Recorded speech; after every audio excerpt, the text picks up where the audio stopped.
My first recollection of life was when we were living in Papua New Guinea.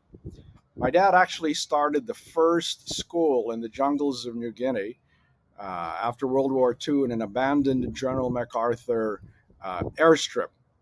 And literally, my first playmates growing up that I can remember were sons and daughters of cannibals, not even one generation removed. My dad's uh, students were not in kindergarten, he had 18 or 20-year-old kids because they wanted to learn English and they wanted to come learn how to read and write.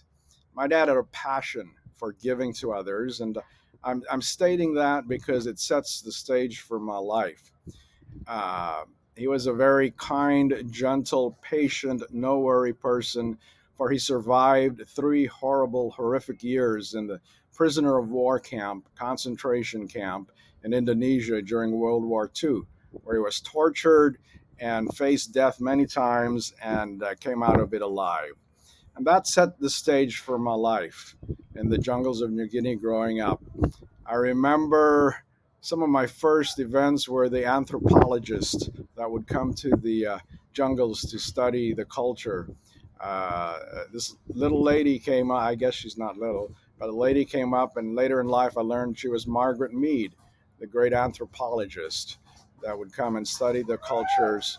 And so the whole cultural diversity of the world has made a big impact in my life in that regard. It was an interesting time in Papua New Guinea.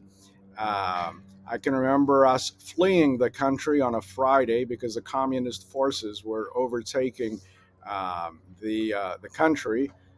Sukarno from Indonesia had come over, President Sukarno. We left on a Friday, and on Sunday, the country had changed from being a Dutch Netherlands protectorate to becoming Indonesian.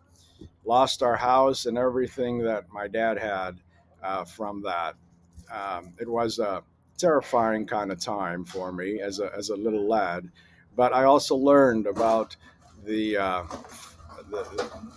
the ways of the world from a political standpoint, that nothing's secure. And yet, my dad always had a calmness about him from his experiences in World War II that set the stage for me probably not having to worry that much or be in stress like he would show to me.